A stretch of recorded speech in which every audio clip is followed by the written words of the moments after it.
ಓಂ ಶಾಂತಿ. ಸಾಕಾರ ಮುರಳಿ ಇಂದಿನ ತಾರೀಕಾಗಿದೆ 31/7/26. मीठे बच्चे, शिव बाबा को ये भी लालसा नहीं कि बच्चे बड़े होंगे तो हमारी ಸೇವಾ करेंगे.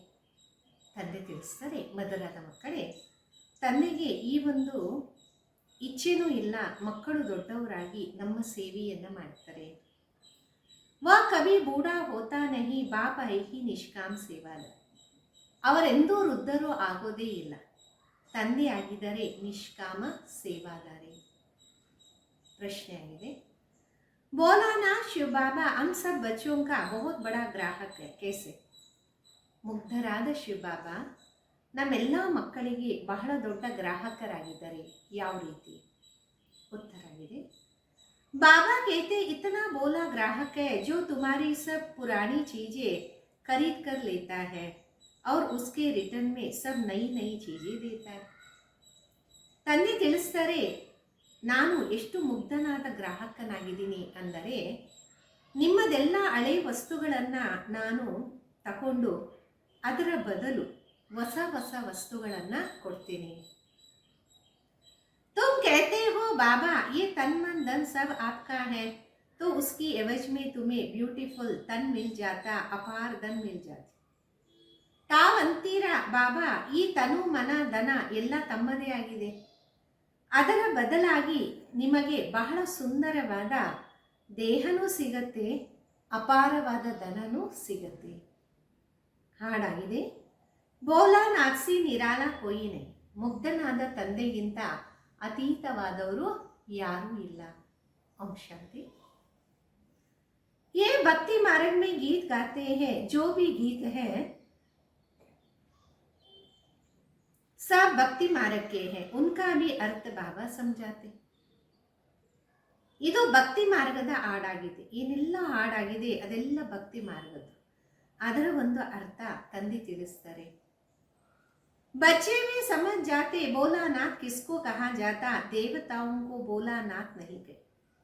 ಮಕ್ಕಳು ಅರ್ಥ ಮಾಡ್ಕೊಂತೀರ, ಮುಗ್ಧ ಅಂತ ಯಾರಿಗೆ ಹೇಳಾಗತ್ತೆ? ದೇವತೆಗಳಿಗೆ ಮುಗ್ಧನಾದ ತಂದೆ ಅಂತ ಹೇಳಕ್ಕೆ ಸಾಧ್ಯ ಇಲ್ಲ. गाया हुआ है सुदामा ने जो मिट्टी अन्न की दी तो महल मिल गए, तो भी कितने समय के लिए 21 जन. ಗಾಯನೂ ಇದೆ, ಸುಧಾಮ ಇಡೀ ಅಕ್ಕಿಯನ್ನು ಕೊಟ್ಟಾಗ ಮಹಲ್ ಸಿಕ್ತು ಅಂತ. ಎಷ್ಟು ಸಮಯಕ್ಕೋಸ್ಕರ? 21 ಜನ್ಮಕ್ಕೋಸ್ಕರ. आप बच्चे समझते बाबा आकर के भारतवासियों को बरोबर हीरे जौहरातों के महल देते, किसकी एवज में देते? ಈಗ ಮಕ್ಕಳಿಗೆ ಗೊತ್ತಾಗಿದೆ, ತಂದೆ ಬಂದು ಭಾರತವಾಸಿಗಳಿಗೆ ಖಂಡಿತವಾಗಿ ವಜ್ರ ವೈಡೂರ್ಯದ ಮಹಲನ್ನು ಕೊಡ್ತಿದ್ದಾರೆ. ಯಾರ ಬದಲು? बच्चे कहते बाबा ये तन मन धन सब आपका है, आपका ही दिया है. ಮಕ್ಕಳಂತಾರೆ, ಬಾಬಾ ಈ ತನು ಮನ ಧನ ತನ ತಮ್ಮದೇ ಆಗಿದೆ, ತಾವೇ ಕೊಟ್ಟಿದ್ದೀರಾ. किसको बच्चा पैदा हुआ तो कहते भगवान ने दिया, धन के लिए भी कहते भगवान ने. ಯಾರಿಗಾದರೂ ಸಂತಾನ ಆದರೆ ಅಂತಾರೆ ಭಗವಂತ ಕೊಟ್ಟರು, ಧನಕ್ಕೋಸ್ಕರ ಅಂತಾರೆ ಭಗವಂತ ಕೊಟ್ಟಿದ್ದಾರೆ. कहने वाले कौन? आत्मा. भगवान ಅರ್ಥಾತ್ ಬಾಬಾನೇ. ತಿಳಿಸೋರು ಯಾರು? ಆತ್ಮ. ಭಗವಂತ ಅಂದರೆ ತಂದೆನೇ ಕೊಟ್ಟಿದ್ದಾರೆ. बाबा कहते सब कुछ तुमको अब देना होगा, उसकी एवज में हम तुमको बहुत ब्यूटीफुल तन ट्रांसफर कर देंगे, अपार धन देंगे. ತಂದೆ ಅಂತಾರೆ, ಎಲ್ಲವನ್ನು ನಾನು ಈಗ ನಿಮಗೆ ಕೊಡ್ತೀನಿ, ಅದರ ಬದಲಾಗಿ ತಾವು ನನಗೆ ಹಳೆಯದನ್ನು ಕೊಡ್ತೀರಿ, ನಾನು ನಿಮಗೆ ಸುಂದರವಾದದ್ದನ್ನು ತನುವನ್ನು ಟ್ರಾನ್ಸ್ಫರ್ ಮಾಡ್ತೀನಿ, ಅಪಾರ ಧನವನ್ನು ನೀಡ್ತೀನಿ. लेकिन किसको देंगे? जरूर बच्चों को ही देंगे ना. ಯಾರು ಕೊಡ್ತಾರೆ? ಖಂಡಿತ ತನ್ನ ಸಂತಾನಕ್ಕೆ ಕೊಡ್ತಾರಲ್ಲ. बाबा समझाते ज्ञान और भक्ति में रात दिन का फर्क है, भक्ति में अल्प काल के लिए मिलता है. ತಂದೆ ತಿಳಿಸ್ಕೊಡ್ತಿದ್ದಾರೆ, ಜ್ಞಾನ ಮತ್ತು ಭಕ್ತಿಯಲ್ಲಿ ಅಪಾರವಾದ ವ್ಯತ್ಯಾಸ ಇದೆ. ಹಗಲು ರಾತ್ರಿ ಎಷ್ಟು ವ್ಯತ್ಯಾಸ ಇದೆ. ಭಕ್ತಿಯಲ್ಲಿ ಅಲ್ಪ ಕಾಲಕ್ಕೋಸ್ಕರ ಸಿಗತ್ತೆ. धन है तो सुख है, धन के बिगर मनुष्य कितने दुखी होते हैं ना. ದನ ಇದ್ರೆ ಸುಖ ಇದೆ. ದನಕ್ಕೋಸ್ಕರ ಮಾನವ ಎಷ್ಟು ದುಃಖಿ ಆಗ್ತಾನಲ್ಲ. बच्चे जानते बाबा हमको अपार धन देते इसलिए ಖುಷಿ ಹೋತೆ. ಮಕ್ಕಳಿಗೆ ಗೊತ್ತಾಗಿದೆ ಬಾಬಾ ನಮಗೆ ಅಪಾರವಾದ ಧನವನ್ನ ಕೊಡ್ತಾರೆ, ಅದಕ್ಕೆ ಖುಷಿ ಆಗುತ್ತೆ. सुख धाम में तो सुख की कोई कमी नहीं, हर एक को अपनी अपनी ರಾಜಧಾನಿ है. ಸುಖಧಾಮದಲ್ಲಿ ಸುಖದ ಕೊರತೆ ಏನಿರಲ್ಲ, ಪ್ರತಿಯೊಬ್ಬರಿಗೂ ತಮ್ಮದೇ ಆದ ರಾಜಧಾನಿ ಇರುತ್ತೆ. उसको कहा जाता पवित्र गृहस्थाश्रम. तो बाबा कितना बोला, क्या लेते क्या देते हैं. ಅದಕ್ಕೆ ಹೇಳಾಗತ್ತೆ ಪವಿತ್ರವಾದ ಗೃಹಸ್ಥ ಆಶ್ರಮ. ತಂದೆ ಎಷ್ಟು ಮುಗ್ಧರಾಗಿದ್ದಾರೆ, ಏನು ತಕೊಂತಾರೆ, ಏನು ಕೊಡ್ತಾರೆ. कितना अच्छा ग्राहक है बाप, यूं भी बच्चों का भी तो बाप ग्राहक है ना. ಎಷ್ಟು ಒಳ್ಳೆ ಗ್ರಾಹಕರಾಗಿದ್ದಾರೆ ತಂದೆ, ಆ ರೀತಿ ಮಕ್ಕಳು ಸಹ ತಂದೆಯ ಗ್ರಾಹಕರಾಗಿದ್ದಾರಲ್ಲ. बच्चा पैदा हुआ और सारी मिल्कियत उसकी है, वो होते हद के ग्राहक, ये है बेहद का बोला. ಮಗು ಜನ್ಮ ಪಟ್ಟರೆ ಇಡೀ ಆಸ್ತಿ ಎಲ್ಲ ತನಗೇ ಆಗತ್ತೆ, ಅಲ್ಲಿ ಹದ್ದಿನ ಗ್ರಾಹಕರು. ಇಲ್ಲಿ ಅನಂತವಾದ ತಂದೆ ಮುಗ್ಧನಾಗಿದ್ದಾರೆ. बेहद के बच्चों का ग्राहक है. ಬಾಬಾ ಕೇತೆ ಮೇ ಪರಂಧಾಮ್ ಸೆ ಆತ. ಅನಂತವಾದ ಮಕ್ಕಳಿಗೆ ಗ್ರಾಹಕರಾಗಿದೆ. ತಂದೆ ತಿಳಿಸ್ತಾರೆ ನಾನು ಪರಂಧಾಮದಿಂದ ಬರ್ತೀನಿ. ಪುರಾಣ सब कुछ तुमसे लेकर नया दुनिया में तुमको सब कुछ देता हूँ, इसलिए दाता कहा जाता. ತಂದೆ ಅಂತಾರೆ ನಾನು ಪರಂಧಾಮದಿಂದ ಬರ್ತೀನಿ, ಹಳೆಯದೆಲ್ಲ ತಮ್ಮಿಂದ ತಗೊಂಡು ಹೊಸದನ್ನ ನಿಮಗೆ ಕೊಡ್ತೀನಿ, ಅದಕ್ಕೆ ಆತನಿಗೆ ದಾತ ಅಂತಾರೆ. दाता भी इन जैसा और कोई नहीं, निष्काम सेवा करते. ದಾತನು ಇವರ ರೀತಿ ಯಾರೂ ಇಲ್ಲ, ನಿಷ್ಕಾಮ ಸೇವೆಯನ್ನ ಮಾಡ್ತಾರೆ. बाबा कहते मैं निष्कामी हूँ, मेरे को कोई भी लालसा नहीं है. ತಂದೆ ಅಂದರೆ ನಾನು ನಿಷ್ಕಾಮಿ ಆಗಿದ್ದೀನಿ, ನನಗೆ ಯಾವುದೇ ಪ್ರಕಾರದ ಇಚ್ಛೆಗಳಿಲ್ಲ. ऐसा तो नहीं कहता हूँ बच्चों का काम है बूढ़े बाबा की संभाल करना, क्योंकि हमने तुम्हारी संभाल की नहीं, ये कायदा होता है. बाप बूढ़ा हो तो बच्चे उसकी संभाल कर. ಆ ರೀತಿನೂ ಎಂದೂ ಹೇಳೋದಿಲ್ಲ ಮಕ್ಕಳ ಕೆಲಸ ಆಗಿದೆ. ತಂದೆ ವೃದ್ಧನಾದಾಗ ಮಗು ತಂದೆಯನ್ನ ಸಂಭಾಲನೆ ಮಾಡಬೇಕು. ತಂದೆ ಹೇಳ್ತಾರೆ ನಾನು ನಿಷ್ಕಾಮ ಸೇವಾದಾರಿ, ನನಗೆ ಎಂಥದೇ ಇಚ್ಛೆ ಇಲ್ಲ. ये बाप तो कभी बूढ़ा होता नहीं, सदै जवान है, बाप कभी बूढ़े नहीं होते. ಈ ತಂದೆ ಎಂದೂ ವೃದ್ಧ ಆಗೋದಿಲ್ಲ, ಸದಾ ಯುವಕನೇ ಆಗಿರ್ತಾನೆ. ಆತ್ಮ ಎಂದೂ ವೃದ್ಧ ಆಗೋದಿಲ್ವಲ್ಲ. ये तो जानते हो लौकिक बाप बच्चों में उम्मीद रखते हैं कि हम बूढ़े होंगे तो बच्चे हमारी सेवा करेंगे. बल सब कुछ बच्चों को देते फिर भी सेवा तो होती है. ಇದಂತೂ ಗೊತ್ತಿದೆ, ಲೌಕಿಕ ತಂದೆ ಮಕ್ಕಳ ಮೇಲೆ ವಿಶ್ವಾಸವನ್ನೇ ಇಟ್ಕೊಂತಾರೆ. ನಾನು ವೃದ್ಧನಾದಾಗ ಮಕ್ಕಳು ನನ್ನ ಸೇವೆ ಮಾಡ್ತಾರೆ. ಬಲೆ ಎಲ್ಲವನ್ನೂ ಮಕ್ಕಳಿಗೆ ಕೊಡ್ತಾರೆ, ಆದರೂ ಸೇವೆ ಆಗತ್ತಲ್ಲ. ये शिव बाबा कहते मैं हूँ ही अभोक्ता, मैं कभी खाता नहीं हूँ, मैं आता हूँ सिर्फ बच्चों को ध्यान दे. ಶಿವ ಬಾಬಾ ಅಂತಾರೆ ನಾನಂತೂ ಅಭೋಕ್ತನಾಗಿದ್ದೀನಿ, ಎಂದೂ ನಾನು ತಿನ್ನೋದೇ ಇಲ್ಲ, ನಾನು ಬರ್ತೀನಿ ಮಕ್ಕಳಿಗೆ ಜ್ಞಾನವನ್ನ ನೀಡಕ್ಕೋಸ್ಕರ. सुप्रीम रूह को बैठ समझाते, रूह ही सुनती, हर बात रूह करता. ಪರಮ ಆತ್ಮ ಆತ್ಮಕ್ಕೆ ಜ್ಞಾನವನ್ನು ನೀಡುತ್ತೆ, ಆತ್ಮನೇ ಕೇಳುತ್ತೆ, ಪ್ರತಿಯೊಂದು ಮಾತು ಆತ್ಮನೇ ಮಾಡುತ್ತೆ. संस्कार में रूह ले जाती, जिसके आधार पर शरीर मिलता. यह मनुष्यों की अनेक मते. ಸಂಸ್ಕಾರನು ಆತ್ಮನೇ ತಗೊಂಡೋಗತ್ತೆ, ಅದರ ಆಧಾರದಿಂದ ಇಲ್ಲಿ ಶರೀರ ಸಿಗತ್ತೆ. ಇಲ್ಲಿ ಮನುಷ್ಯಂದು ಅನೇಕ ಮತ ಆಗಿದೆ. कोई कहते रूह परमात्मा ही ठहरा, उनको कुछ भी लेप चेप नहीं लगता. ಕೆಲವರು ಈ ರೀತಿನೂ ಅಂತಾರೆ, ಪರಮಾತ್ಮ ಆತ್ಮರಾಗಿದ್ದಾರೆ, ಅವರಿಗೆ ಲೇಪ ಚೇಪ ಅಂದರೆ ಪಾಪ ಪುಣ್ಯ ಅಂಟೋದಿಲ್ಲ. आत्मा निर्लेप कह देते, अगर आत्मा निर्लेप होता तो क्यों कहते पापात्मा पुण्यात्मा. ಆತ್ಮ ನಿರ್ಲೇಪ ಅಂದ್ಬಿಡ್ತಾರೆ, ಸರಿ, ಆತ್ಮ ನಿರ್ಲೇಪ ಆಗೋದಾದ್ರೆ ಪಾಪಾತ್ಮ ಪುಣ್ಯಾತ್ಮ ಅಂತ ಯಾಕೆ ಹೇಳಬೇಕು? ಅಗರ್ ಆತ್ಮ ನಿರ್ಲೇಪ ತೋ ಕಹಾ ಜಾಯೆ ಪಾಪ ಶರೀರ್ ಪುಣ್ಯ ಶರೀರ್. ಆತ್ಮ ನಿರ್ಲೇಪ ಆಗೋದಾದ್ರೆ ಈ ರೀತಿ ಅನ್ಬೇಕಲ್ಲ, ಪಾಪ ಶರೀರ ಪುಣ್ಯ ಶರೀರ. अभी तुम जानते हो सभी आत्माओं का रूहानी बाप हम रूहों को पढ़ा रहे हैं, इस शरीर द्वारा आत्मा को बुलाते भी हैं. ಈಗ ನಿಮಗೆ ಗೊತ್ತಾಗಿದೆ, ಎಲ್ಲ ಆತ್ಮಗಳ ಆತ್ಮಿಕ ತಂದೆ ನಮ್ಮ ಆತ್ಮಗಳಿಗೆ ಹೋಲಿಸ್ತಾ ಇದ್ದಾರೆ ಈ ಶರೀರದ ಮುಖಾಂತರ. ಆತ್ಮನೇ ಕರೆಯುತ್ತಲ್ಲ. कहते हैं हमारे बाबा की आत्मा गई टेस्ट ली, आत्मा ही टेस्ट लेती है. बाप तो ऐसे नहीं कहेंगे, वो तो अभोक्ता है. ಅಂತಾರೆ ನಮ್ಮ ತಂದೆಯ ಆತ್ಮ ಹೋಯಿತು, ಅದು ಟೇಸ್ಟ್ ಮಾಡಿತು ಅಂತ. ಆತ್ಮನೇ ಟೇಸ್ಟ್ ಮಾಡುತ್ತಲ್ಲ, ಅಂದರೆ ರುಚಿ ನೋಡುತ್ತೆ. ತಂದೆ ಎಂದು ಈ ರೀತಿ ಹೇಳಲ್ಲ, ಅವರಂತೂ ಅಭೋಕ್ತರಾಗಿದ್ದಾರೆ. बच्चों को खिलाते आत्मा आती है, ಕಾಸೆ ವಿರಾಜಮಾನ್ ಹೋತಿ. ಬ್ರಾಹ್ಮಣರಿಗೆ ತಿನ್ನಿಸ್ತಾರೆ, ಆತ್ಮ ಬರುತ್ತೆ. ಆತ್ಮ ಎಲ್ಲಿ ಉಪಸ್ಥಿತ ಆಗುತ್ತೆ? ब्राह्मणों आदि को खिलाना भारत में कॉमन बात है. आत्मा को बुलाते, उनसे पूछते हैं, फिर कई बातें उनकी सच भी निकलती. ಬ್ರಾಹ್ಮಣರಿಗೆ ತಿನ್ನಿಸ್ತಾರೆ, ಭಾರತದಲ್ಲಿ ಇದು ಕಾಮನ್ ಆದ ವಿಷಯ. ಆತ್ಮನನ್ನ ಕರೀತಾರೆ, ಕೇಳ್ತಾರೆ, ಸತ್ಯವಾದ ಮಾತು ಬರುತ್ತೆ. ये पित्र आदि खिलाना ये भी ड्रामा में नोंद है, इसमें कोई वंडर नहीं खाने चाहिए. ಪಿತ್ರ ತಿನ್ನಿಸೋದು ಇದೆಲ್ಲ ಡ್ರಾಮಾದಲ್ಲಿ ಫಿಕ್ಸ್ ಇದೆ, ಇದರಲ್ಲಿ ವಂಡರ್ ಆಗುವ ಮಾತೇ ಇಲ್ಲ. बाप नक्शल में ड्रामा के राज को बताते, डिटेल तो इतनी ड्रामा की समझाने दे नहीं सकते.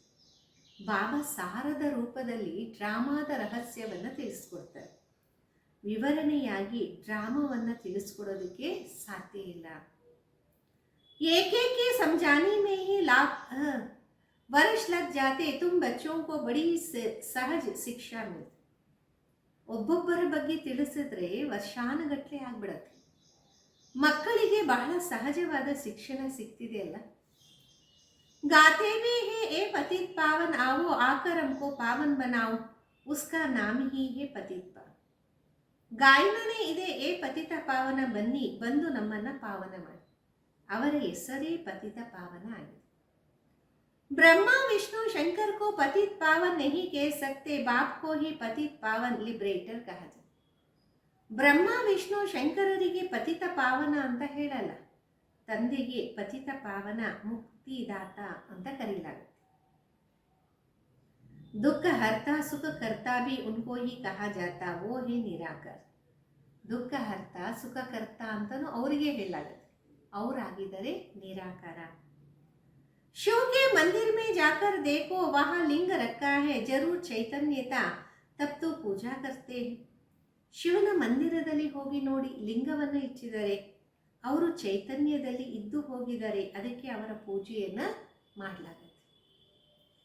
ये देवता भी कभी चैतन्य थे, तब तो उनकी महिमा है. नेहरू चैतन्य में था, तब तो उसका फोटो निकाल महिमा करते. ದೇವತೆಗಳು ಚೈತನ್ಯವಾಗಿದ್ರು, ಅದಕ್ಕೆ ಅವರ ಮಹಿಮೆಯನ್ನ ಮಾಡಲಾಗುತ್ತೆ. ಯಾವ ರೀತಿ ನೆಹರು ಚೈತನ್ಯದಲ್ಲಿದ್ರು, ಅದಕ್ಕೆ ಅವರ ಫೋಟೋವನ್ನ ತೆಗೆದು ಮಹಿಮೆಯನ್ನ ಮಾಡಲಾಗುತ್ತೆ. कई अच्छा काम करके जाते तो उसका जड़ चित्र बनाई महिमा करते, पवित्रता का ही पूजा करते. ಯಾರಾದರೂ ಒಳ್ಳೆ ಕೆಲಸ ಮಾಡಿ ಹೋದ್ರೆ ಅವರ ಜಡ ಚಿತ್ರಗಳನ್ನ ಇಟ್ಟು ಮಹಿಮೆಯನ್ನ ಮಾಡಲಾಗುತ್ತೆ, ಪವಿತ್ರತೆಗೆ ಪೂಜೆ ಮಾಡ್ತಾರೆ. कोई भी मनुष्य की पूजा नहीं कर सकते, विकार से पैदा होते हैं ना, उनकी पूजा नहीं हो सकती. ಯಾರೇ ಮಾನವನ ಪೂಜೆಯಂತೂ ನಡೆಯಲ್ಲ, ವಿಕಾರದಿಂದ ಜನ್ಮ ಪಡೆಯುವವರಿಗೆ ಪೂಜೆಯಂತೂ ನಡೆಯೋದೇ ಇಲ್ಲ. पूजा देवताओं की होती जो सदैव पवित्र होते, तुम जानते हो. बाप आया, फिर अब संगम पर आया है, स्वर्ग की स्थापना करने. ಪೂಜೆ ದೇವತೆಗಳದಾಗತ್ತೆ, ಸದಾ ಅವರು ಪವಿತ್ರವಾಗಿರ್ತಾರೆ. ತಮಗೆ ಗೊತ್ತಿದೆ ಬಾಬಾ ಬಂದಿದ್ದಾರೆ ಈ ಸಂಗಮದಲ್ಲಿ ಸ್ವರ್ಗದ ಸ್ಥಾಪನೆಯನ್ನ ಮಾಡಕ್ಕೋಸ್ಕರ. फिर द्वापर से रावण राज शुरू होता, रावण राज शुरू होने से जड़ शिव का मंदिर बना। ದ್ವಾಪರದಿಂದ ರಾವಣ ರಾಜ್ಯ ಆರಂಭ ಆಗತ್ತೆ. ರಾವಣ ರಾಜ್ಯ ಆರಂಭ ಆದಾಗ ತಕ್ಷಣ ಶಿವನ ಮಂದಿರವನ್ನ ತಯಾರು ಮಾಡ್ತಾರೆ. अभी तो सदैव में नॉलेजफुल सुना रहे हैं, ये सत्य है, चैतन्य है, उसकी ही महिमा गाते हैं, निराकार को शरीर तो चाहिए ना. ಈಗಂತೂ ಚೈತನ್ಯದಲ್ಲಿ ಅವರು ಜ್ಞಾನವನ್ನು ತಿಳಿಸಿದ್ದಾರೆ. ಬಾಬಾ ಸತ್ಯ ಚೈತನ್ಯ ಆಗಿದ್ದಾರೆ, ಅವರ ಮಹಿಮೆಯನ್ನು ಗಾಯನ ಮಾಡಲಾಗತ್ತೆ. ನಿರಾಕಾರನಿಗೆ ಶರೀರ ಅಂತೂ ಬೇಕಲ್ಲ. तो बाबा ही आकर विश्व को हेवन बनाते, उस हेवन में राज्य करने के लिए तुम पुरुषार्थ करते हो. ತಂದೆನೇ ಬಂದು ವಿಶ್ವವನ್ನ ಸ್ವರ್ಗವಾಗಿ ಮಾಡ್ತಾರೆ. ಆ ಸ್ವರ್ಗದಲ್ಲಿ ರಾಜ್ಯ ಮಾಡೋಕ್ಕೋಸ್ಕರ ತಾವು ಪುರುಷಾರ್ಥವನ್ನ ಮಾಡ್ತೀರಿ. ಸ್ವರ್ಗವಾಸಿ तुम बन रहे हो, निराकार परम पिता परमात्मा ज्ञान का सागर है. ಸ್ವರ್ಗವಾಸಿಗಳು ತಾವಾಗ್ತಿದ್ದೀರಾ. निराकार परम पिता परमात्मा ज्ञान सागर आगिದ್ದಾರೆ. परंतु सुनाइए कैसे, कहते हैं मैं इस शरीर में आया हूँ, मेरा ड्रामा में ये पार्ट. ತಿಳಿಸೋದೇಗೆ ಅಂತಾರೆ, ನಾನು ಈ ದೇಹದಲ್ಲಿ ಬಂದಿದ್ದೀನಿ, ನನ್ನದು ಡ್ರಾಮಾದಲ್ಲಿ ಪಾತ್ರ ಇದೆ. मैं प्रकृति का आधार लेता हूँ, ये जो पहले नंबर का है, इनके बहुत जन्मों के अंत में मैं आकर प्रवेश करता और इनका नाम ब्रह्म रखता. ನಾನು ಪ್ರಕೃತಿಯ ಆಧಾರವನ್ನು ಪಡಿತೀನಿ. ಯಾರು ಮೊದಲನೇ ನಂಬರಲ್ಲಿ ಇದ್ರೋ, ಯಾರು ಅನೇಕ ಜನ್ಮಗಳ ಅಂತಿಮದಲ್ಲಿ ಬಂದಿದ್ದಾರೋ ಅವರಲ್ಲಿ ಪ್ರವೇಶ ಮಾಡ್ತೀನಿ, ಅವರಿಗೆ ಬ್ರಹ್ಮ ಅಂತ ಹೆಸರನ್ನ ಇಡ್ತೀನಿ. पहले ये सब बट्टी में थे तो बहुतों के नाम दिए थे, परंतु बहुतों ने फिर छोड़ दिया, इसलिए नाम रखने से क्या फायदा. ಮೊದಲು ಇವರೆಲ್ಲ ಬಟ್ಟಿಯಲ್ಲಿದ್ದರು, ಅದಕ್ಕೆ ಹೆಸರನ್ನ ಕೊಟ್ಟರು. ಆದರೆ ಅನೇಕ ಜನ ಬಿಟ್ಟೋದ್ರು, ಅದಕ್ಕೆ ಹೆಸರು ಕೊಟ್ಟು ಏನು ಲಾಭ. तुम ये नाम देखो तो वंडर खाओ, एक ही साथ सब इकट्ठे कितने रमणीक है. ಈ ಹೆಸರುಗಳನ್ನು ನೋಡಿದಾಗ ನಿಮಗೆ ಆಶ್ಚರ್ಯ ಆಗತ್ತೆ. ಒಂದೇ ಸಲ ಜೊತೆಯಲ್ಲಿ ಎಷ್ಟು ರಮಣೀಕವಾದ ಹೆಸರುಗಳು ಬಂದಿದೆ ಅಲ್ಲ. ಸಂದೇಶಿ ನಾಮ್ ಲೇ ಆತಿ ಹೇ, वो लिस्ट भी जरूर रखनी चाहिए. ಸಂದೇಶಿ ಹೆಸರನ್ನ ತಗೊಂಡ್ಬರ್ತಾರೆ, ಆ ಲಿಸ್ಟನ್ನ ಇಡಬೇಕಾಗಿದೆ. सन्यासी भी जब सन्यास करते तो उसका भी नाम बदलता, अगर बात छोड़ देते हैं तुम छोड़ते नहीं हो. ಸನ್ಯಾಸಿನೂ ಸನ್ಯಾಸತ್ವ ಮಾಡಿದಾಗ ಅವರ ಹೆಸರು ಪರಿವರ್ತನೆ ಆಗತ್ತೆ, ಮನೆ ಬಿಡುತ್ತಾರೆ, ತಾವು ಏನೂ ಬಿಡುವ ಅವಶ್ಯಕತೆ ಇಲ್ಲ. तुम ब्रह्मा के आकर बनते हो, शिव के तो हो ही, तुम कहते हो बाप दादा. ತಾವು ಬ್ರಹ್ಮನ ಮಗು ಆಗ್ತೀರಾ, ಶಿವ ಬಾಬೋರ ಮಗು ಅಂತೂ ಇದ್ದೇ ಇದ್ದೀರಾ, ಹೇಳಲಾಗತ್ತೆ ಬಾಪ್ ದಾದಾ. सन्यासियों का ऐसे नहीं होता, बल नाम बदलते हैं परंतु बाप दादा नहीं मिलते. ಸನ್ಯಾಸಿಗಳಿಗೆ ಈ ರೀತಿ ಎಂದೂ ಆಗಲ್ಲ, ಬಲೆ ಹೆಸರು ಬದಲಾವಣೆ ಮಾಡ್ತಾರೆ ಬಾಪ್ ದಾದಾ ಅಂತ, ಆದರೆ ಅವರಿಗೆ ಬಾಪ್ ದಾದಾ ಸಿಗೋದಿಲ್ಲ, ಅವರಿಗೆ ಗುರು ಮಾತ್ರ ಸಿಗ್ತಾರೆ. हठ योगी हद के सन्यासी और राजयोगी बेहद के सन्यासी में रात दिन का फर्क है. गाया भी जाता ज्ञान भक्ति और वैराग्य. ಹದ್ದಿನ ಸನ್ಯಾಸಿ ಮತ್ತು ರಾಜಯೋಗದ ಬೇಹದ್ದಿನ ಸನ್ಯಾಸಿಯಲ್ಲಿ ಹಗಲು ರಾತ್ರಿ ಎಷ್ಟು ವ್ಯತ್ಯಾಸ ಇದೆ. ಗಾಯನೂ ಇದೆ, ಜ್ಞಾನ ಭಕ್ತಿ ಮತ್ತು ವೈರಾಗ್ಯ. उनको भी वैराग्य है परंतु उसका है दरबार से वैराग्य, तुमको सारी दुनिया से वैराग्य.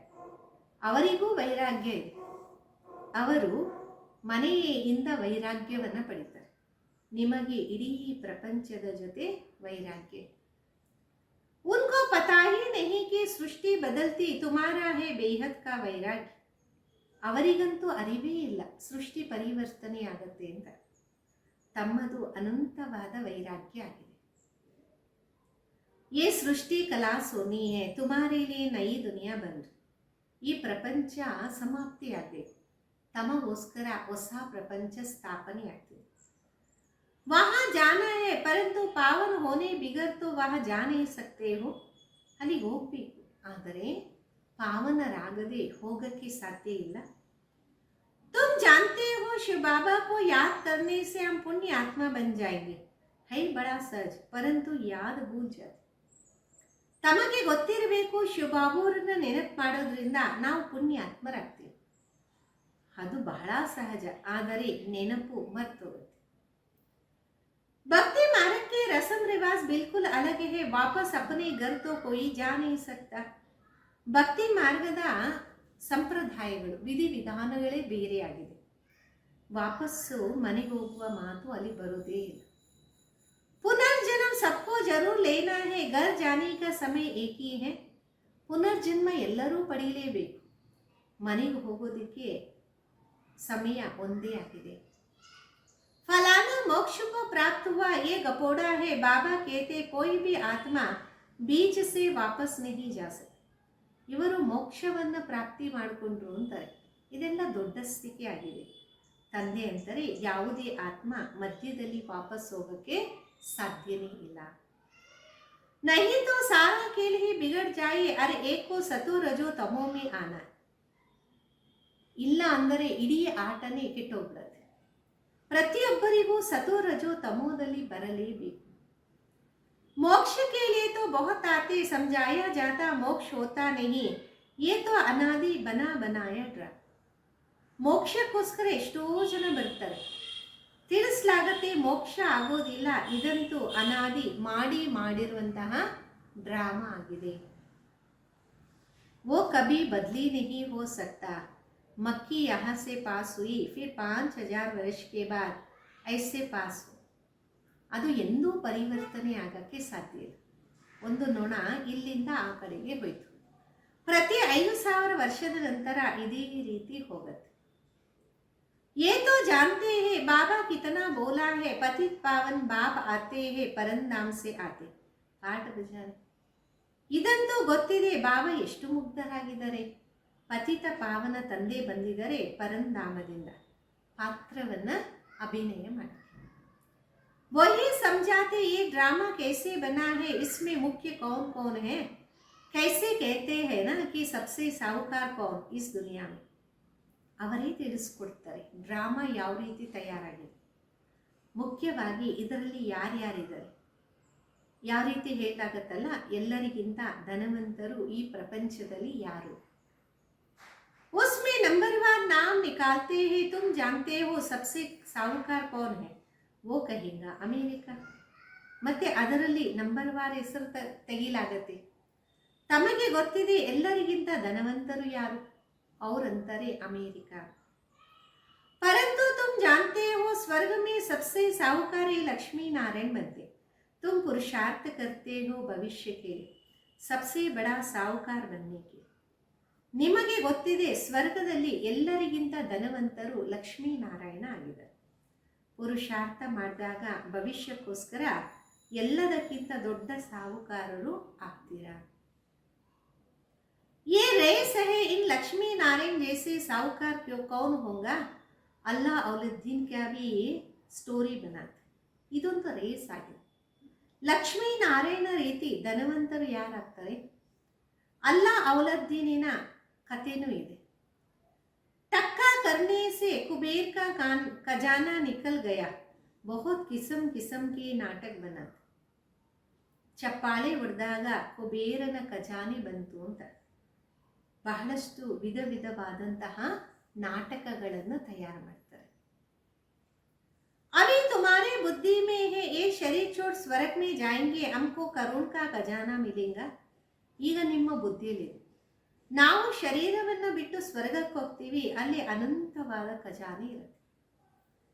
बाबा कहते मुझे याद करने से माया एकदम भाग जाएंगी. बाबा को याद नहीं करते तो माया भी तंग करते. ತಂದೆ ಅಂತಾರೆ ನನ್ನನ್ನು ನೆನಪು ಮಾಡಿದಾಗ ಮಾಯೆ ಓಡೋಗ್ಬಿಡುತ್ತೆ. ತಂದೆಯನ್ನು ನೆನಪು ಮಾಡಿಲ್ಲ ಅಂದರೆ ಮಾಯೆ ಬಹಳಷ್ಟು ತೊಂದರೆಯನ್ನು ಕೊಡ್ತಾ ಇರುತ್ತೆ. कहते हैं बाबा हमको माया के तूफान बहुत आते. अच्छा बाबा को बहुत प्यार से याद करो तो तूफान उठ जाएंगे ಅಂತಾರೆ. ಬಾಬಾ ನಮಗೆ ಬಹಳಷ್ಟು ಮಾಯೆಯ ಬಿರುಗಾಳಿ ಬರುತ್ತೆ. ಒಳ್ಳೆಯದು, ತಂದೆಯನ್ನು ಬಹಳ ಪ್ರೀತಿಯಿಂದ ನೆನಪು ಮಾಡಿ ಆಗ ಬಿರುಗಾಳಿ ಓಡೋಗುತ್ತೆ. ಬಾಕಿ ನಾಟಕ ಆದಿ ಬೈಟ್ ಬನಾಯೆ ಕುತ್ ಬಾತ್ ಹೈ ಕುಚ್ ಬಿ ನಹಿ. ಬಾಕಿ ಕುತ್ಕೊಂಡು ನಾಟಕಗಳೆಲ್ಲ ಮಾಡೋದು ಈ ಮಾತುಗಳಲ್ಲಿ ಏನೂ ಇಲ್ಲ. बाप कितना सच बताते इसे बाप को याद करो तो तुम्हारे में जो अलाये है वो निकल जाएंगी और कोई तकलीफ नहीं देते. ತಂದೆ ಎಷ್ಟು ಸಹಜವಾಗಿ ತಿಳಿಸ್ತಾರೆ, ಕುತ್ಕೊಂಡು ನನ್ನನ್ನು ನೆನಪು ಮಾಡಿ, ಆಗ ನಿಮ್ಮಲ್ಲಿರುವಂತಹ ಖನಿಜಾಂಶ ಎಲ್ಲ ಹೋಗುತ್ತೆ, ನಾನು ನಿಮಗೆ ಎಂಥದೇ ಕಷ್ಟವನ್ನು ಕೊಡೋದಿಲ್ಲ. आत्मा जो पवित्र सच्चा सोना था अब झूठी बन गई, फिर उसको सच्ची बनेगी इन याद की यात्रा से. ಆತ್ಮ ಏನು ಪವಿತ್ರವಾದ ಚಿನ್ನದ ಸಮಾನ ಆಗಿತ್ತು, ಈಗ ಅದು ಸುಳ್ಳಾಗ್ಬಿಟ್ಟಿದೆ, ಮತ್ತೆ ಅದು ಸತ್ಯ ಆಗತ್ತೆ ಈ ಒಂದು ನೆನಪಿನ ಅಗ್ನಿಯಿಂದ. आग में डालने बिना सोना पवित्र हो ना सके तो इसको भी योग अग्नि कहते है. याद की बात ಅಲ್ಲ. ಬೆಂಕಿಯಲ್ಲಿ ಹಾಕಿಲ್ಲ ಅಂದರೆ ಚಿನ್ನವನ್ನ ಅದು ಪವಿತ್ರ ಆಗೋದೇ ಇಲ್ಲ. ಅದೇ ರೀತಿ ಇದು ಸಹ ಯೋಗದ ಅಗ್ನಿ, ನೆನಪಿನ ಮಾತಾಗಿದೆ ಅಲ್ಲ. वो लोग तो अनेक प्रकार के अटयोग सिखाते, तुमको तो बाबा कहते उठते बैठते याद करो. ಅವರಂತೂ ಅನೇಕ ಪ್ರಕಾರದ ಹಠಯೋಗಗಳನ್ನ ಕಲಿಸ್ಕೊಡ್ತಾರೆ. ಬಾಬಾ ಅಂತಾರೆ, ನೀವು ನಿಂತ ಕುತ್ಕೊಂತ ತಂದೆಯನ್ನು ನೆನಪು ಮಾಡಿ. आसन आदि कहाँ तक तुम लगाएंगे, ये तो चलते फिरते काम करते याद में रहे. ಆಸನಗಳನ್ನು ಎಲ್ಲಿವರೆಗೂ ಹಾಕ್ಕೊಳ್ತೀರಾ, ತಾವು ನಡೀತಾ ಓಡಾಡ್ತಾ ಕೆಲಸ ಮಾಡ್ತಾ ನನ್ನ ನೆನಪು. बल बीमार हो तो भी लेट कर भी बाबा को याद कर सकते हो. शिव बाबा को याद करो और चक्र फिराओ बस. ಅನಾರೋಗ್ಯದಲ್ಲಿದ್ದೀರಾ, ಮಲಗಿದ್ದಂಗೆ ಇರುವ ಕಡೆನೇ ನೆನಪು ಮಾಡ್ಬೋದು. ಶಿವ ಬಾಬುರನ್ನು ನೆನಪು ಮಾಡಿ ಚಕ್ರವನ್ನು ತಿರುಗಿಸಿ ಸಾಕು. उन्होंने फिर लिख दिया, गंगा का तट पे हो अमृत मुख में हो, गंगा के किनारे तो गंगा जल ही मिलता, इसलिए मनुष्य हरिद्वार में जाकर बैठते हैं. ಅವರು ಬರೆದು ಬಿಟ್ಟಿದ್ದಾರೆ, ಗಂಗೆಯ ತಟದಲ್ಲಿ ಇರಬೇಕು, ಮುಖದಲ್ಲಿ ಅಮೃತ ಇರಬೇಕು ಅಂತ. ಗಂಗೆಯ ಪಕ್ಕದಲ್ಲಿ ಗಂಗಾಜಲನೇ ಸಿಗತ್ತಲ್ಲ, ಅದಕ್ಕೋಸ್ಕರ ಮನುಷ್ಯ ಹರಿದ್ವಾರದಲ್ಲಿ ಜಾಕಿ ಹೋಗಿ ಕುತ್ಕೊಂಡ್ಬಿಡ್ತಾನೆ. बाप तो कहते तुम कहाँ भी बैठो, बल बीमार हो सिर्फ बाबा को याद करो, स्वदर्शन चक्र फिराते रहो तब प्राण तन से निकले. ತಂದೆ ಅಂತಾರೆ, ನೀವು ಎಲ್ಲೇ ಕೂತ್ಕೊಳ್ಳಿ, ಬಲೆ ಅನಾರೋಗ್ಯದಲ್ಲಿದ್ದೀರಾ, ತಂದೆಯನ್ನೇ ನೆನಪು ಮಾಡಿ, ಸ್ವದರ್ಶನ ಚಕ್ರವನ್ನು ತಿರುಗಿಸಿ, ಆಗ ದೇಹದಿಂದ ಪ್ರಾಣ ಹೋಗಬೇಕು. ये प्रैक्टिस करना पड़े उस भक्ति मार्ग की बातों में और इस ज्ञान मार्ग की बातों में कितना रात दिन का फर्क. ಇದನ್ನ ಅಭ್ಯಾಸ ಮಾಡಬೇಕು. ಭಕ್ತಿ ಮಾರ್ಗದ ಮಾತುಗಳಲ್ಲಿ ಮತ್ತು ಜ್ಞಾನ ಮಾರ್ಗದ ಮಾತುಗಳಲ್ಲಿ ಎಷ್ಟೊಂದು ವ್ಯತ್ಯಾಸ ಇದೆ. बाकी याद से तुम स्वर्ग के मालिक बन जाएंगे, वो तो लड़ाई वालों को कहते हैं, जो युद्ध के मैदान में मरेगा वो ಸ್ವರ್ಗ में जाए. ತಂದೆಯ ನೆನಪಿನಿಂದ ನೀವು ಸ್ವರ್ಗದ ಮಾಲೀಕರಾಗ್ತಾರೆ. ಅಲ್ಲಿ ಯುದ್ಧದಲ್ಲಿ ಇರೋವರಿಗೆ ಅಂತಾರೆ, ಯುದ್ಧದ ಮೈದಾನದಲ್ಲಿ ಸತ್ತರೆ ಸ್ವರ್ಗಕ್ಕೆ ಹೋಗ್ತಾರೆ. वास्तव में युद्ध यही है, उन्हें कौरव पांडवों का लश्कर दिखाए. ವಾಸ್ತವದಲ್ಲಿ ಯುದ್ಧ ಇದೇ ಆಗಿದೆ, ಅಲ್ಲಿ ಕೌರವ ಪಾಂಡವರ ಸಂಖ್ಯೆಯನ್ನು ತೋರಿಸ್ಬಿಟ್ಟಿದ್ದಾರೆ. ಮಹಾಭಾರತ ಲಡಾಯಿ ಹುಯಿ ಫಿರ್ ಕ್ಯಾ ಹುವಾ, ರಿಸಲ್ಟ್ ಕುಚ್ ಭಿ ನಹಿ. ಮಹಾಭಾರತದ ಯುದ್ಧ ಆಯಿತು, ನಂತರ ಏನಾಯಿತು ಏನು ಗೊತ್ತಿಲ್ಲ. बिल्कुल ही घोर अंधेरा है, कुछ भी समझते नहीं, इसलिए अज्ञान अंधेरा कहा जाता. ಬಿಲ್ಕುಲ್ ಘೋರ ಅಂಧಕಾರ, ಏನೂ ಅರ್ಥ ಮಾಡ್ಕೊಳಲ್ಲ, ಅದಕ್ಕೆ ಅಜ್ಞಾನ ಅಂಧಕಾರ ಅಂತ. बाप फिर रोशनी करने आए, उनको ज्ञान का सागर नॉलेजफुल कहा जाता. ತಂದೆ ಬೆಳಕನ್ನ ಮಾಡಕ್ಕೆ ಬಂದಿದ್ದಾರೆ, ಅವರಿಗೆ ಜ್ಞಾನದ ಸಾಗರ ನಾಲೆಜ್ಫುಲ್ ಅಂತ. अभी तुमको भी सारा ज्ञान मिला, वो मूल वतन यहाँ तुम आत्मा ही रहते हो, उसको ब्रह्मांड भी कहा जाता. ಈಗ ನಿಮಗೆ ಇಡೀ ಜ್ಞಾನದ ಸಾರ ಗೊತ್ತಿದೆ, ಅದು ಮೂಲವತನ, ಅಲ್ಲಿಂದ ಆತ್ಮಗಳು ಬರ್ತವೆ, ಅದಕ್ಕೆ ಬ್ರಹ್ಮಾಂಡ ಅಂತಲೂ ಹೇಳಿದ್ದಾರೆ. यहाँ रुद्र यज्ञ रचते है तो बाबा के साथ साथ तुम आत्माओं की पूजा करते, क्योंकि तुम बहुतों का कल्याण करते हो ना. ಇಲ್ಲಿ ರುದ್ರ ಯಜ್ಞವನ್ನ ರಚನೆ ಮಾಡಿದ್ರೆ ತಂದೆಯ ಜೊತೆಗೆ ತಮ್ಮ ಆತ್ಮಗಳ ಪೂಜೆಯನ್ನು ಮಾಡ್ತಾರೆ. ಯಾಕೆಂದರೆ ತಾವು ಬಹಳಷ್ಟು ಜನರ ಕಲ್ಯಾಣವನ್ನ ಮಾಡ್ತಾರೆ. बाबा के साथ तुम भारत की खास और दुनिया की आम रूहानी सेवा करते हो, इसलिए बाबा के साथ तुम बच्चों का भी पूजा. ತಂದೆಯ ಜೊತೆಗೆ ತಾವು ಭಾರತದ ಮತ್ತೆ ಇಡೀ ಪ್ರಪಂಚಕ್ಕೆ ಆತ್ಮಿಕ ಸೇವೆಯನ್ನು ಮಾಡ್ತೀರ. ಅದಕ್ಕೋಸ್ಕರ ತಂದೆಯ ಜೊತೆ ತಮ್ಮ ಮಕ್ಕಳ ಪೂಜೆನೂ ನಡೆಯುತ್ತೆ. अच्छा मीठे मीठे सिखिलदे बच्चों प्रति माता पिता बाप दादा का याद प्यार और गुड मॉर्निंग. रूहानी बाप की रूहानी बच्चों को नमस्ते. हम रूहानी बच्चों की रूहानी माता पिता बाप दादा को याद प्यार गुड मॉर्निंग और नमस्ते. धारणेಗೋಸ್ಕರ मुख्य सार ಮೊದಲು माया के तूफान को भगाने के लिए बाबा को बहुत बहुत प्यार से याद करो. ಮಾಯೆಯ ಬಿರುಗಾಳಿಯನ್ನು ಓಡಿಸೋಕ್ಕೋಸ್ಕರ ತಂದೆಯನ್ನ ಬಹಳ ಬಹಳ ಪ್ರೀತಿಯಿಂದ ನೆನಪು ಮಾಡಿ. ಆತ್ಮ ಕೋ ಯೋಗ ಅಗ್ನಿ ಸೆ ಸಚ್ಚಾ ಸಚ್ಚಾ ಸೋನಾ ಬನ. ಆತ್ಮವನ್ನ ಯೋಗ ಅಗ್ನಿಯಿಂದ ಸತ್ಯವಾದ ಚಿನ್ನವಾಗಿ ಮಾಡಬೇಕು. ಎರಡನೇದು ಬೇಹದ್ ಕಾ ವೈರಾಗಿ ಬನ್ ಇಸ್ ಪುರಾಣಿ ದುನಿಯಾ ಕೋ ಭೂಲ್ ಜಾನ. ಅನಂತವಾದ ವೈರಾಗಿಗಳಾಗಿ ಈ ಹಳೆಯ ಪ್ರಪಂಚವನ್ನ ಮರ್ತೋಗ್ಬೇಕು. दुनिया बदल रही है, नई दुनिया में जाना है, इसलिए इससे संन्यास ले लेना. ಪ್ರಪಂಚ ಪರಿವರ್ತನೆ ಆಗ್ತಿದೆ, ಹೊಸ ಪ್ರಪಂಚದಲ್ಲಿ ಹೋಗಬೇಕು. ಅದಕ್ಕೋಸ್ಕರ ಇದರಿಂದ ಸನ್ಯಾಸತ್ವವನ್ನು ಮಾಡಿ. ವರದಾನ कदम कदम पर सावधानी रखते हुए पद्मों की कमाई जमा करने वाले पदमपति भव. ಹೆಜ್ಜೆ ಹೆಜ್ಜೆಯಲ್ಲೂ ಎಚ್ಚರಿಕೆಯನ್ನು ಇಡ್ತಾ ಪದಮದಷ್ಟು ಸಂಪಾದನೆ ಜಮಾ ಮಾಡಿಕೊಳ್ಳುವಂಥವರು पदमापति भव. बाप बच्चों को बहुत ऊंची स्टेज पर रहने की सावधानी देते, इसलिए अभी जरा भी गफलत करने का समय नहीं. ತಂದೆ ಮಕ್ಕಳಿಗೆ ಬಹಳಷ್ಟು ಉನ್ನತವಾದ ಸ್ಥಾನದಲ್ಲಿ ಇರುವ ಎಚ್ಚರಿಕೆಯನ್ನು ನೀಡ್ತಿದ್ದಾರೆ. ಅದಕ್ಕೋಸ್ಕರ ಈಗ ತಪ್ಪು ಮಾಡುವ ಸಮಯ ಅಂತೂ ಅಲ್ಲವೇ ಅಲ್ಲ. अब तो कदम कदम पर सावधानी रखते हुए पद्मों में कदम में पद्मों की कमाई करते पदमपति बन. ಈಗ ಹೆಜ್ಜೆ ಹೆಜ್ಜೆಯಲ್ಲೂ ಎಚ್ಚರಿಕೆಯನ್ನು ಇಡ್ತಾ ಪ್ರತಿ ಹೆಜ್ಜೆಯಲ್ಲೂ ಪದ್ಮದಷ್ಟು ಸಂಪಾದನೆ ಮಾಡಿ ಪದ್ಮಾಪತಿಗಳಾಗಿ. जैसे नाम पदमा पदम भाग्यशाली, ऐसे कर्म भी हो. एक कदम भी पदम की कमाई के बिगर ना. ಯಾವ ರೀತಿ ಹೆಸರೇ ಆಗಿದೆ ಪದಮಾ ಪದಂ ಭಾಗ್ಯಶಾಲಿ, ಅದೇ ರೀತಿ ಕರ್ಮ ಇರಲಿ. ಒಂದು ಹೆಜ್ಜೆನೂ ಪದಮದಷ್ಟು ಸಂಪಾದನೆ ಇಲ್ಲದೆ ಇರಬಾರದು. तो बहुत सोच समझकर श्रीमत प्रमाण हर कदम उठाओ. ಶ್ರೀಮತ್ में ಮನ್ಮತ್ ಮಿಕ್ಸ್ नहीं कर. ಬಹಳಷ್ಟು ಆಲೋಚನೆ ಮಾಡಿ ಶ್ರೀಮತದ ಅನುಸಾರ ಪ್ರತಿಯೊಂದು ಹೆಜ್ಜೆಯನ್ನು ತೆಗೆದು. ಶ್ರೀಮತದಲ್ಲಿ ಮನ್ಮತವನ್ನು ಮಿಕ್ಸ್ ಮಾಡಬೇಡಿ. ಸ್ಲೋಗನ್ ಆಗಿದೆ.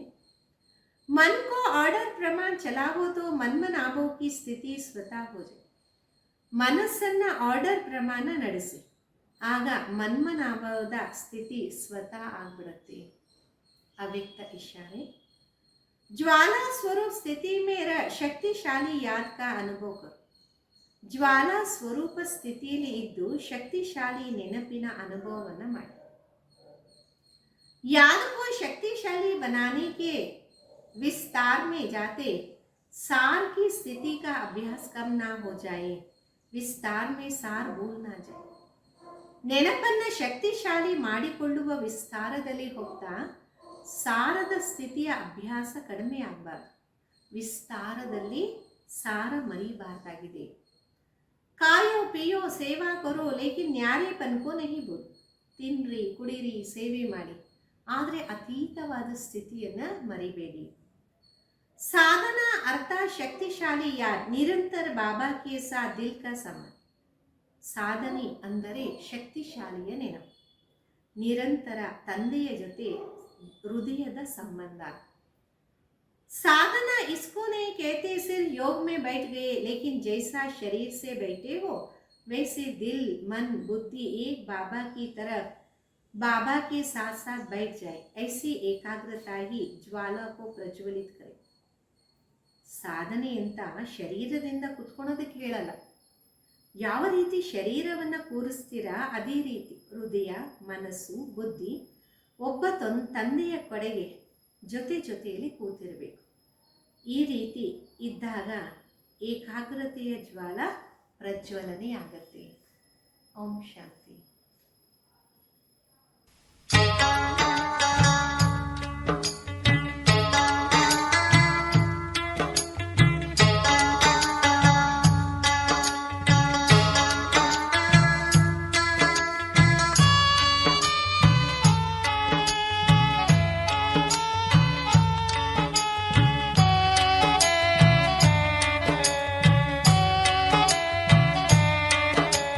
ಬಾಬಾ ನಿನ್ನ ಪ್ರೀತಿಯಲಿ ನನ್ನ ಭಾಗ್ಯವು ಬೆಳಗಿತು. ಎಂದು ನಿನ್ನ ಪಡೆದೆನು, ನಾನಂದೇ ಜಗವ ಮರೆತೆನು. ಬಾಬಾ ನಿನ್ನ ಪ್ರೀತಿಯಲಿ ನನ್ನ ಭಾಗ್ಯವು ಬೆಳಗಿತು.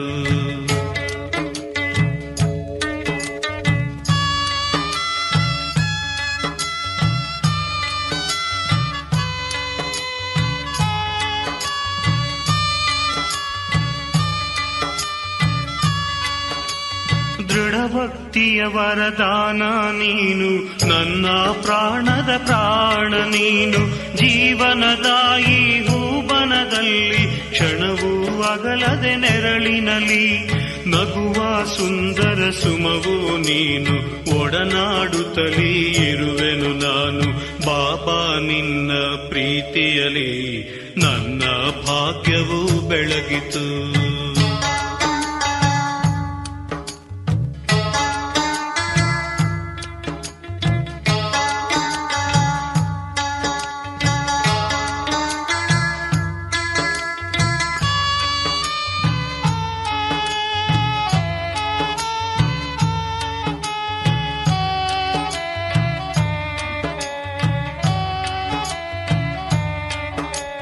ಬಾಬಾ ನಿನ್ನ ದಿವ್ಯ ಪ್ರೀತಿಯ ಜಗದಲ್ಲಿ ನಾ ಕಾಣೆನು. ಜಗವನ್ನೆಲ್ಲ ಸುತ್ತಿ ಬಂದರು ನಿನ್ನ ಸಮಾನರ ಕಾಣೆನು. ನಿನ್ನಲ್ಲೇ ಸ್ವರ್ಗ ಸುಖವ ಪಡೆದೆನು, ಬೇರೆ ನನು ನಾ ಬಯಸೆನು. ಬಾಬಾ ನಿನ್ನ ಪ್ರೀತಿಯಲಿ ನನ್ನ ಭಾಗ್ಯವು ಬೆಳಗಿತು. ಎಂದು ನಿನ್ನ ಪಡೆದೆನು, ನಾನಂತೆ ಜಗವ ಮರೆತೆನು. ಬಾಬಾ ನಿನ್ನ ಪ್ರೀತಿಯಲಿ ನನ್ನ ಭಾಗ್ಯವು ಬೆಳಗಿತು.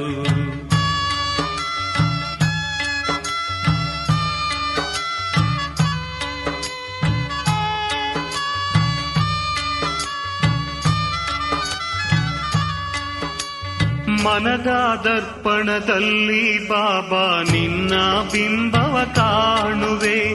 ನಿನ್ನ ಸ್ನೇಹದ ಸಂಗದಲ್ಲಿ ಮುದದಿ ಮಾತನಾಡುವೆ. ನಿನ್ನನ್ನು ಪಡೆದ ಭಾಗ್ಯವು ಎನಗೆ ಈ ಜಗವು ತೃಣ ಸಮಾನವು. ಬಾಬಾ ನಿನ್ನ ಪ್ರೀತಿಯಲಿ ನನ್ನ ಭಾಗ್ಯವು ಬೆಳಗಿತು. ಎಂದು ನಿನ್ನ ಪಡೆದೆನು, ನಾನಂದೇ ಜಗವ ಮರೆತೆನು. ಬಾಬಾ ನಿನ್ನ ಪ್ರೀತಿಯಲಿ ನನ್ನ ಭಾಗ್ಯವು ಬೆಳಗಿತು. ಎಂದು ನಿನ್ನ ಪಡೆದೆನು, ನಾನಂದೇ ಜಗವ ಮರೆತೆನು. ಬಾಬಾ ನಿನ್ನ ಪ್ರೀತಿಯಲಿ ನನ್ನ ಭಾಗ್ಯವು ಬೆಳಗಿತು. ಬಾಬಾ ನಿನ್ನ ಪ್ರೀತಿಯಲಿ ನನ್ನ ಭಾಗ್ಯವು ಬೆಳಗಿತು. ಬಾಬಾ ನಿನ್ನ ಪ್ರೀತಿಯಲಿ ನನ್ನ ಭಾಗ್ಯವು ಬೆಳಗಿತು. ಬಾಬಾ ನಿನ್ನ ಪ್ರೀತಿಯಲಿ ನನ್ನ ಭಾಗ್ಯವು ಬೆಳಗಿತು.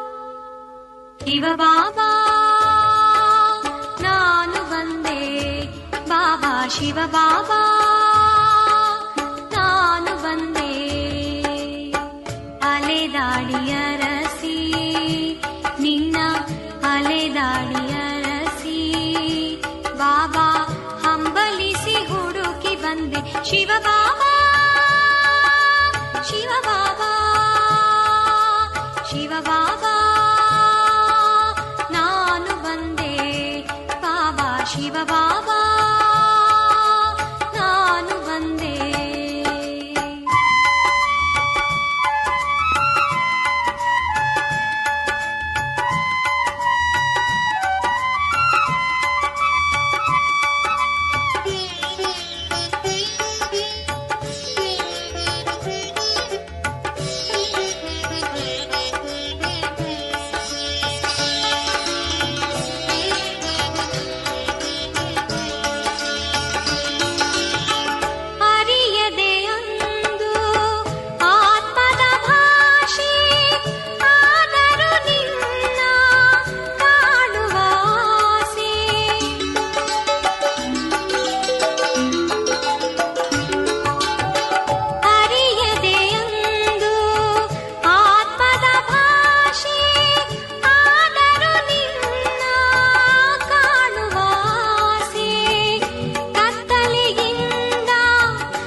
ಶಿವ ಬಾಬಾ ನಾನು ಬಂದೆ ಬಾಬಾ ಶಿವ ಬಾಬಾ ನಾನು ಬಂದೆ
ಶಿವ ಬಾಬಾ ನಾನು ಬಂದೆ ಬಾಬಾ ಶಿವ ಬಾಬಾ ನಾನು ಬಂದೆ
ನಿನ್ನೆಡೆಗೆ ಬರುವಾಗ ಶರೀರದ ಹೊರೆ ಏಕೆ?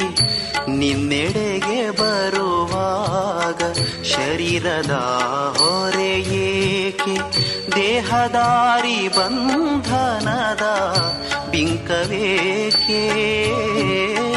ದೇಹದಾರಿ ಬಂಧನದ ಬಿಂಕವೇಕೆ? ದೇಹದಾರಿ ಬಂಧನದ ಬಿಂಕವೇಕೆ? ಬಿಂಕವೇಕೆ? ನಿನ್ನೆಡೆಗೆ ಬರುವಾಗ ಶರೀರದ ಹೊರೆ ಏಕೆ? ನಿನ್ನೆಡೆಗೆ ಬರುವಾಗ ಶರೀರದ ಹೊರೆ ಏಕೆ? ಓಂ ಶಾಂತಿ, ಓಂ ಶಾಂತಿ.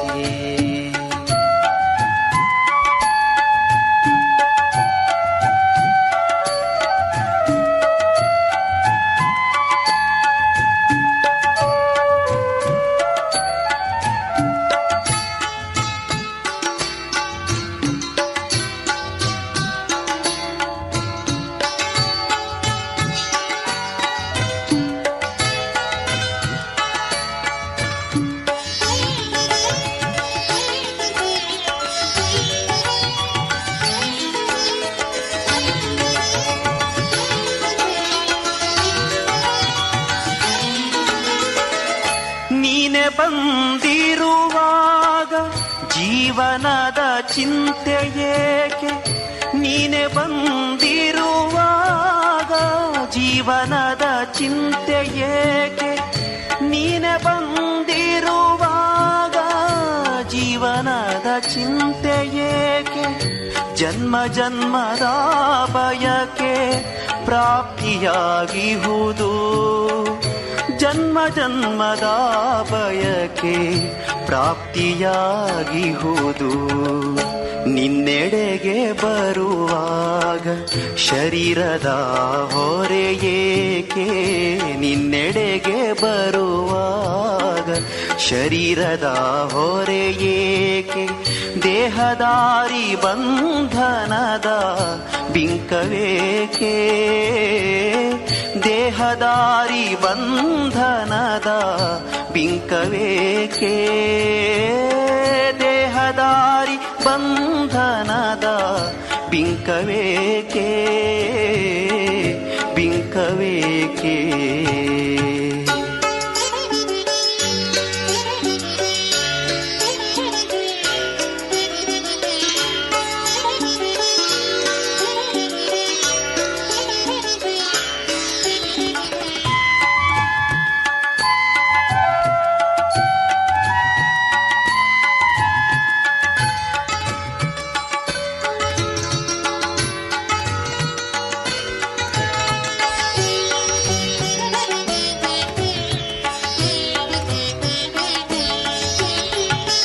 ಕಲ್ಪ ಕಲ್ಪ ನಿನ್ನಿಂದ ರಾಜಯೋಗವ ಕಲಿತೆ.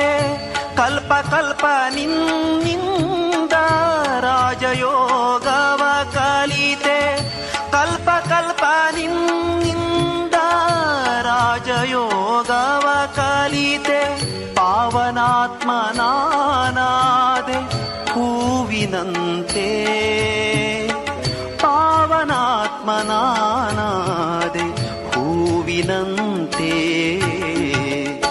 ನಿನ್ನೆಡೆಗೆ ಬರುವಾಗ ಶರೀರದ ಹೊರೆ ಏಕೆ? ನಿನ್ನೆಡೆಗೆ ಬರುವಾಗ ಶರೀರದ ಹೊರೆ ಏಕೆ? ದೇಹದಾರಿ ಬಂಧನದ ಬಿಂಕವೇಕೆ? ದೇಹದಾರಿ ಬಂಧನದ ಬಿಂಕವೇಕೆ? ದೇಹದಾರಿ ಬಂಧನದ ಬಿಂಕವೇಕೆ? ಬಿಂಕವೇಕೆ?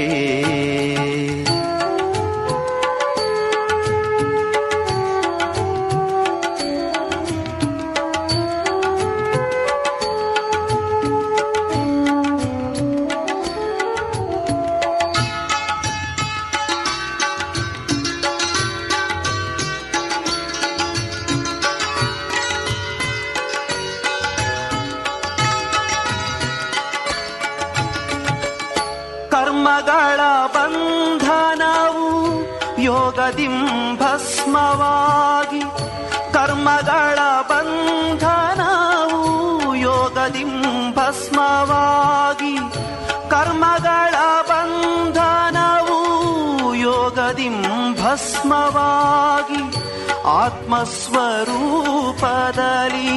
ಹಾರಿ ಬರುವೆ, ಆತ್ಮಸ್ವರೂಪದಲ್ಲಿ ಹಾರಿ ಬರುವೆ.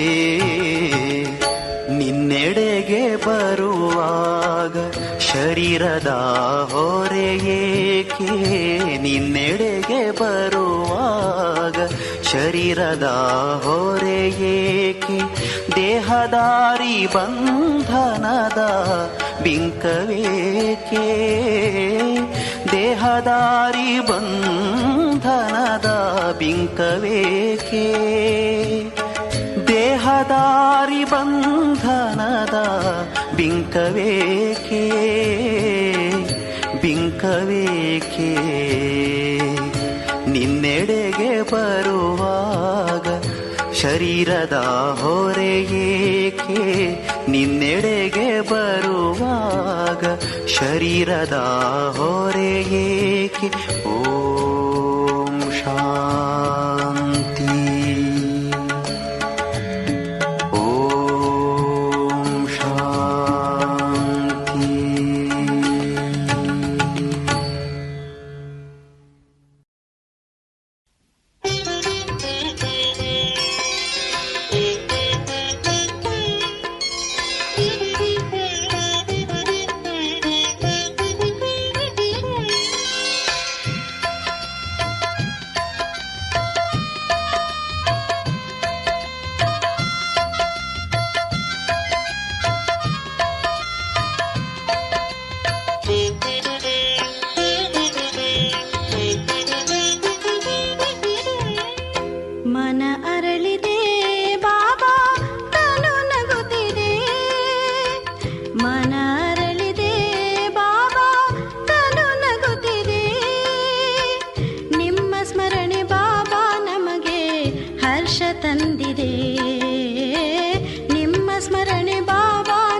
ಶ್ರೇಷ್ಠರ ಮಾಡುವ ಶ್ರೀಮತವೇ ಕಲ್ಯಾಣಕಾರಿ. ಶ್ರೇಷ್ಠರ ಮಾಡುವ ಶ್ರೀಮತವೇ ಕಲ್ಯಾಣಕಾರಿ. ನಿಮ್ಮ ನೋಡಿ ಬಾಬಾ ನಮ್ಮ ಮನ ನಲಿಯುತ್ತಿದೆ. ನಿಮ್ಮ ನೋಡಿ ಬಾಬಾ ನಮ್ಮ ಮನ ನಲಿಯುತ್ತಿದೆ. ನಿಮ್ಮ ಸ್ಮರಣೆ ಬಾಬಾ ನಮಗೆ ಆನಂದ ತಂದಿದೆ. ನಿಮ್ಮ ಸ್ಮರಣೆ ಬಾಬಾ ನಮಗೆ ಆನಂದ ತಂದಿದೆ. ಮನ ಅರಳಿದೆ ಬಾಬಾ ತನು ನಗುತ್ತಿದೆ. ಮನ ಅರಳಿದೆ ಬಾಬಾ ತನು ನಗುತ್ತಿದೆ.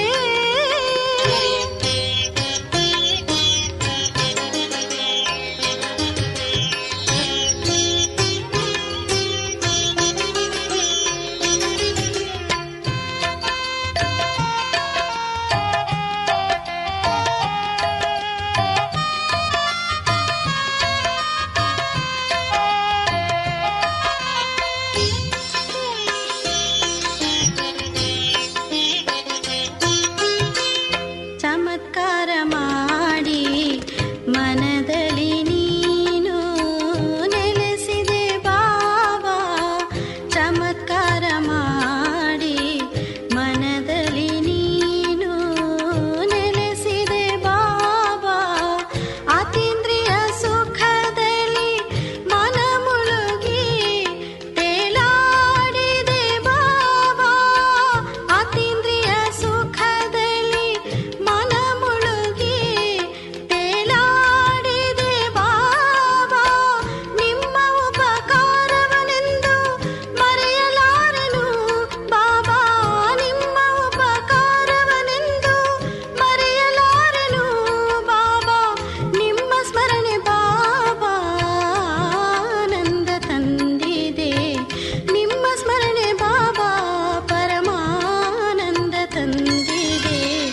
ಮನ ಅರಳಿದೆ ಬಾಬಾ ತನು ನಗುತ್ತಿದೆ. ಮನ ಅರಳಿದೆ ಬಾಬಾ ತನು ನಗುತ್ತಿದೆ. ನಿಮ್ಮ ಸ್ಮರಣೆ ಬಾಬಾ ನಮಗೆ ಹರ್ಷ ತಂದಿದೆ. ನಿಮ್ಮ ಸ್ಮರಣೆ ಬಾಬಾ ನಮಗೆ ಹರ್ಷ ತಂದಿದೆ. ಮನ